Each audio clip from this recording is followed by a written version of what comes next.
جب حضرت ابوبکر صدیق بیٹھے ہیں تو حضرت عمر بن خطاب بھی کھڑے ہوئے اور کہا کہ مجھے بھی 3 چیزیں بڑی پسند ہیں. کہا کہ امر بالمعروف کرنا، نہی عن المنکر کرنا، اور سادہ لباس، سادے کپڑے پہننا.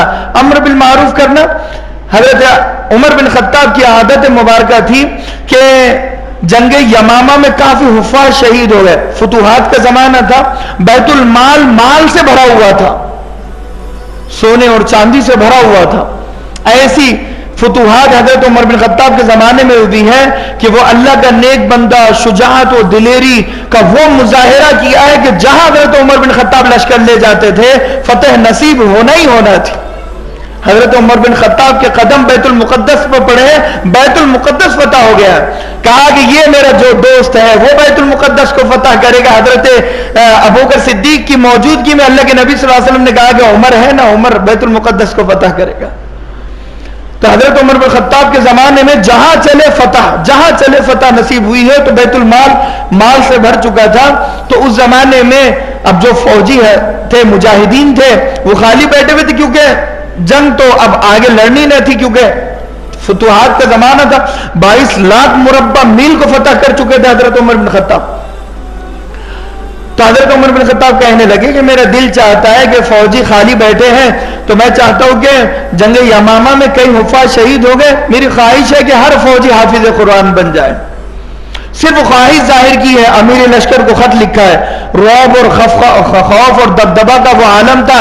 جیسے ہی حضرت عمر بن خطاب کا خط امیر لشکر نے پڑھ کر سنایا ہے، فوجی فوراً قرآن کو یاد کرنے میں لگ گئے. 12,000 صحابہ جو فوجی تھے، مجاہدین تھے، صرف 1 مہینے میں حافظ قرآن بنے. حضرت عمر بن خطاب کا وہ دبدبہ،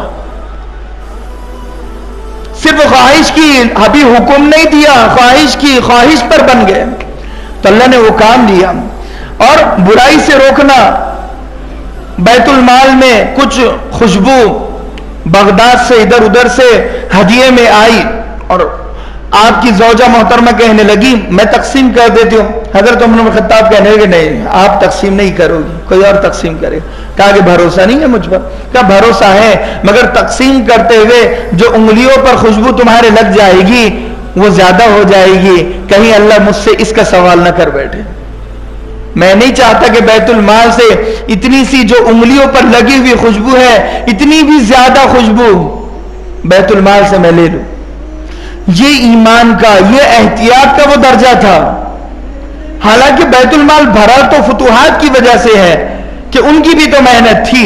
ہمارا مسئلہ یہ ہے کہ ہماری محنت جس دین کے کام پر لگتی ہے ہم حق جمانا شروع کر دیتے ہیں، حق بتانا شروع کر دیتے کہ بھئی میرا پیسہ ہے، میری محنت ہے، اس پر ہم حق جمانا شروع کر دیتے ہیں، اپنی ملکیت سمجھ. حضرت عمر بن خطاب نے احتیاط کی ہے. حضرت علی حیدر آئے، دروازہ کھٹکھٹایا، رات کا وقت ہے. کہا کون ہے؟ کہا کہ علی ہوں. کہا کیا بات ہے؟ کہا امیر المومنین کچھ بات چیت کرنا ہے. کہا کہ اپنے لیے یا پھر قومی معاملات ہیں، امور خلافت کے متعلق ہے. کہنے لگے ذاتی پرسنل کچھ باتیں ہیں جو آپ سے میں مشورہ کرنا چاہتا ہوں اپنے ذاتی معاملے میں. کہا ٹھیک ہے. حضرت علی آ کر بیٹھ گئے. چراغ جل رہا تھا، آپ نے بجھا دیا. تو حضرت عمر بن خطاب سے حضرت علی کہنے لگے مہمان کے آنے پر چراغ جلایا کرتے، بجھایا نہیں کرتے. کہنے لگے علی تم اپنے ذاتی پرسنل مشورے کے لیے آئے ہو، بیت المال کا چراغ کیوں جلتا رہے؟ بجھا دیا. اور اسی اندھیرے میں دونوں نے بات چیت کی ہے. اتنی سی بھی زیادتی کہ اللہ اس پر سوال کر بیٹھے یہ گوارا نہیں تھا. اور تیسری چیز کہا سادہ کپڑے پہننا. بیت المقدس فتح ہونے والا ہے، چاروں طرف سے مسلمانوں نے گھیر لیا. تو یہودی اور یہودی علماء اندر قبضہ کرے ہوئے بیٹھے ہوئے، اب وہ ہار گئے لیکن آخر میں بھی نکل نہیں رہے ہیں. تو ان کا جو سپہ سالار تھا وہ کہنے لگا کہ ہمارے علماء نے ایک شرط رکھی ہے. کہا کیا شرط ہے؟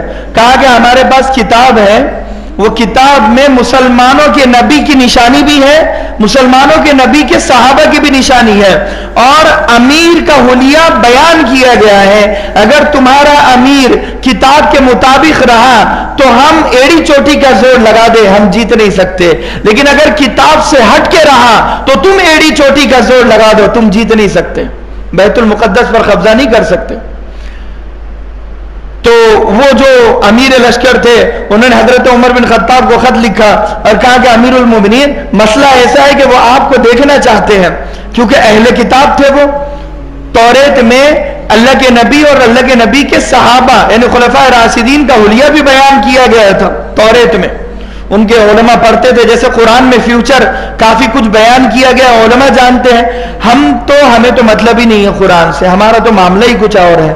ہم جانتے ہی نہیں کہ قرآن میں لکھا ہوا کیا ہے، کتنا ماضی، کتنا حال، کتنا مستقبل، ہمیں پتہ ہی نہیں ہے. تو وہ جو علماء تھے انہیں پتہ تھا، توریت کے عالم تھے وہ. تو حضرت عمر بن خطاب نے کہا ٹھیک ہے اب یہ سفر شروع کر رہے ہیں. ان کے پاس اونٹ تھا، سادہ سا لاغر سا. تو یہ اونٹ پر بیٹھے، اپنے جبے پر 22 پیون لگے ہوئے تھے حضرت عمر بن خطاب نے. تو کچھ صحابہ کہنے لگے امیر المومنین یہ کیا کر رہے ہیں؟ آپ جا رہے ہیں وہاں کے علماء کے پاس، آپ کا رعب اور دبدبہ پڑنا چاہیے، آپ کے لباس دیکھ کر وہ حیران اور ششدر رہ جائے، آپ کی سواری بھی اچھی ہونی چاہیے. تو حضرت عمر بن خطاب نے اپنا لباس بدلا اور فلاں صحابی کا لیا جنہوں نے نیا آپ کو ہدیے میں دیا، وہ نیا جبہ آپ نے پہنا اور اونٹ کے بجائے آپ گھوڑے پر بیٹھ گئے اور سفر شروع ہو رہا ہے. تھوڑا سا کا قدم آگے بڑھایا تو آپ نے ایک چیخ ماری اور گھوڑے سے نیچے اتر کر کہنے لگے کہ میں اس سواری پر سوار نہیں ہو سکتا، میں اپنے ایمان میں کمی محسوس کر رہا ہوں اس سواری پر سوار ہو کر اور اس لباس کو پہن کر. سواری کا اثر پڑتا ہے نا.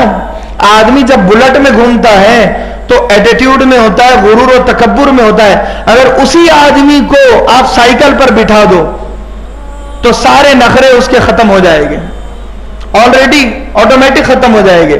لیکن یہ سائیکل والے آدمی کو آپ 4 ویلر میں بٹھا دو، مرسیڈیز میں بٹھا دو، آٹومیٹک اس کا لہجہ ہی بدل جائے گا، اس کا ایٹیٹیوڈ بدل جائے گا، ایگو آ جائے گا، وہ کسی کو گنے گا نہیں، شمار نہیں کرے گا. وجہ بنی ہے گاڑی.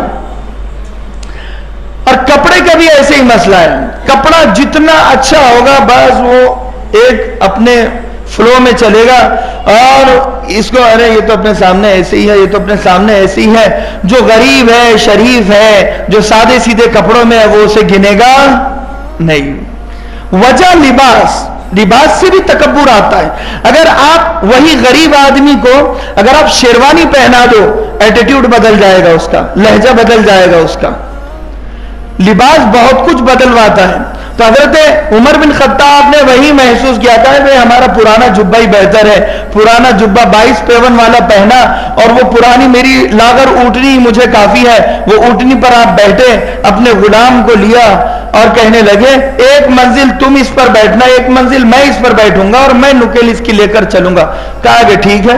دیکھو برابری سرابری کی ہے. ہمارا مسئلہ یہ ہے کہ ہم جب کوئی دکان میں ہمارے نوکر ہوتے ہیں تو نوکر اگر اپنی کرسی پر بیٹھ جائے تو ہم برداشت نہیں کرتے، غلے پر بیٹھ جائے تو برداشت نہیں کرتے، بغیر پوچھے چلے جائے تو ہم برداشت نہیں کرتے.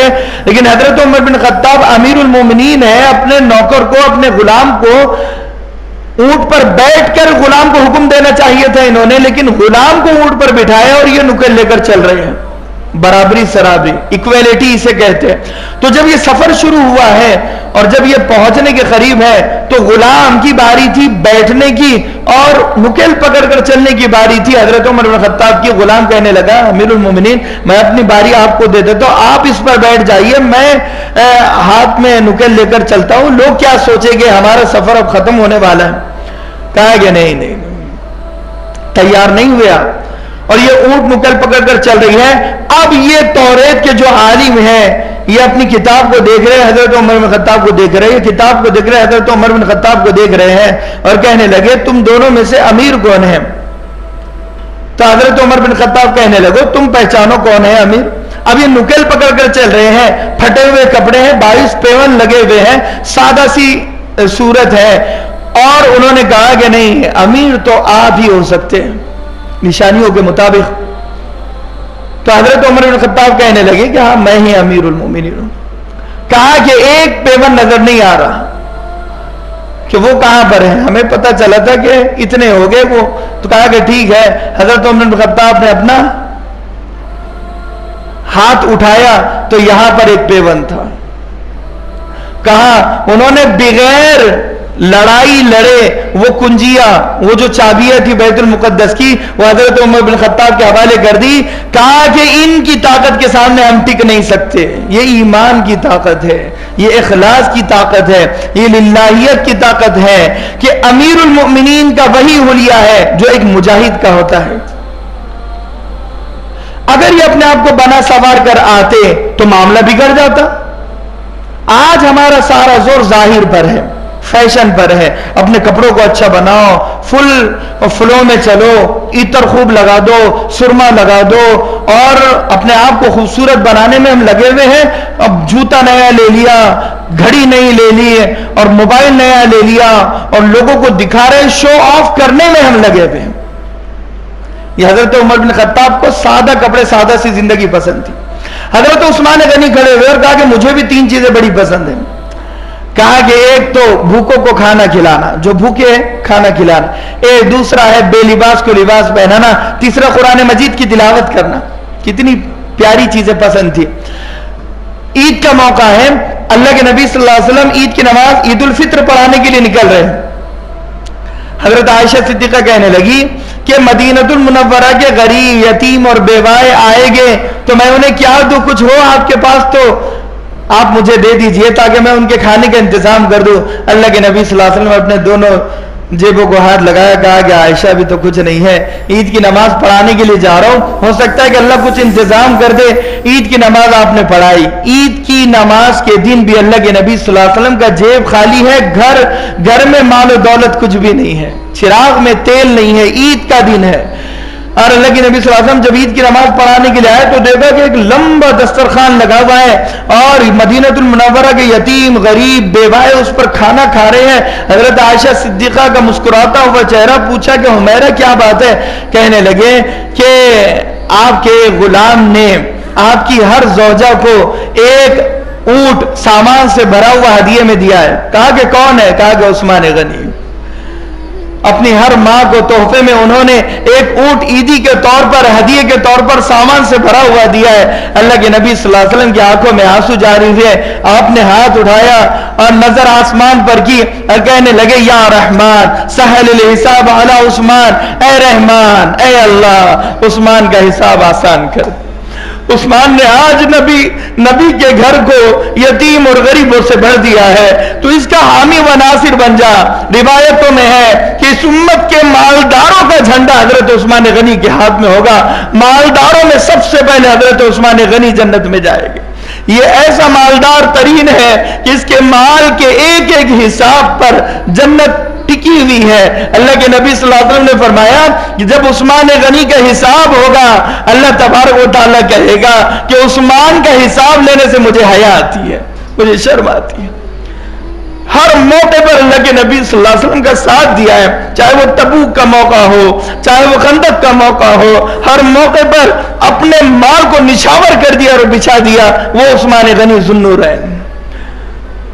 اور پھر فرمایا کہ دوسری چیز کہ مجھے قرآن کی تلاوت بڑی پسند ہے. بے لباس کو لباس پہنانا بھی حضرت عثمان غنی کا مشغلہ تھا. حضرت عثمان غنی ایک بڑا ڈھگار ہوتا کپڑوں کا، وہ آپ مدینۃ المنورہ کی یتیم، بیوہ اور غریبوں میں کپڑے بانٹا کرتے تھے. اللہ کے نبی صلی اللہ علیہ وسلم کو بڑا محبت تھی حضرت عثمان غنی سے. ایک موقع پر آپ نے ایک کافرہ لڑکی کو دیکھا کہ وہ مال غنیمت ہے، جنگ جیت چکے ہیں، وہ اپنے شوہر کی لاش کو بیچاری تلاش کر رہی ہے اور تلاش کرتے کرتے دوپٹہ گر گیا، سر کھلا ہو گیا. اللہ کے نبی صلی اللہ علیہ وسلم نے حضرت زید بن حارثہ کو اپنی چادر نکالی، نبوت کی چادر، اور کہا کہ جا اس کافرہ لڑکی کے سر کو چھپا دے. کہنے لگے اللہ کے نبی آپ کی نبوت کی چادر اس کافرہ کے لیے؟ کہنے لگے آج تو اس کے سر کو چھپائے گا، کل اللہ تیرے گناہوں کو چھپائے گا. کسی کا سر کھلا ہوا نہیں ہوتا تھا مدینۃ المنورہ میں. وہ پردے کا ماحول تھا.